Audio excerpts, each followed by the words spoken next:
নমস্কার বন্ধুরা, সবরি কিচেনে আপনাদের সবাইকে স্বাগত। তো আজ আমি বানাচ্ছি দই পাবদা। খুবই কম সময় কম উপকরণ দিয়ে এই রেসিপি, আশা করি আপনাদের ভালো লাগবে। তবে চলুন শুরু করা যাক।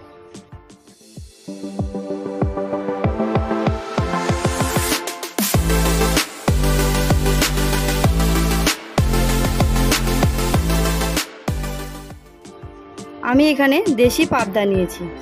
দেশি পাবদা কি করে বুঝবেন?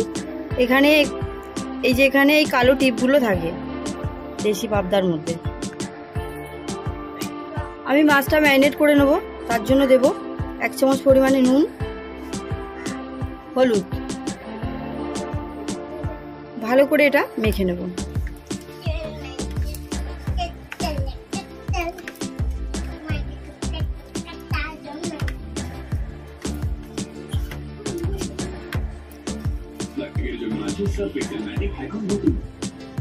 কড়াইটা গরম হয়ে গেছে, আমি তেল দিয়ে দেব।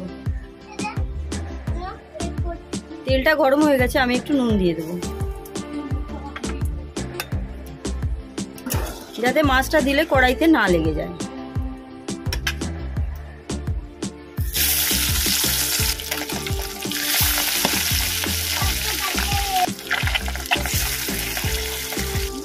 একটা দিক ভাজা হয়ে গেছে, আমি উল্টে দেব।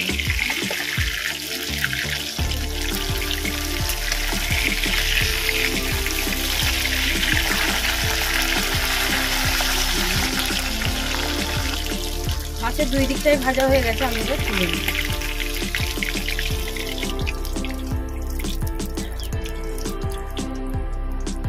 পরের মাছগুলো একইভাবে ভেজে নেব। আমি মাছ ভেজে রাখা তেলের মধ্যে দেব কালো জিরে আর কারি পাতা। আমি কারি পাতাটা কয়েক সেকেন্ড ভেজে নিয়েছি।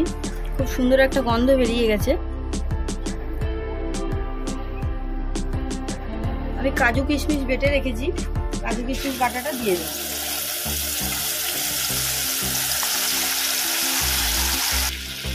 এটা একটু কয়েক সেকেন্ড নেড়ে নেব।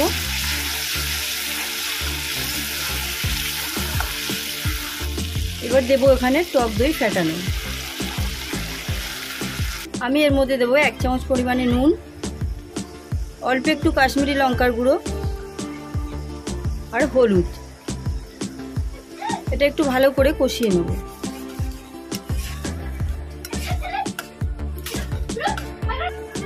এর মধ্যে দেবো 3টে কাঁচা লঙ্কা। মশলাটা ভালো করে কষানো হয়ে গেছে, আমি এর মধ্যে দেবো সর্ষে বাটা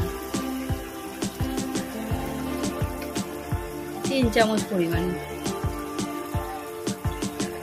ভালো করে এর সাথে কষিয়ে নেব।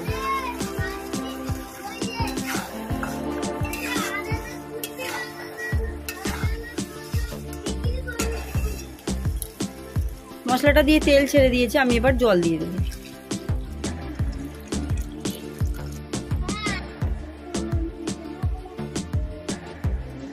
আমি এবার মাছগুলো দিয়ে দেব।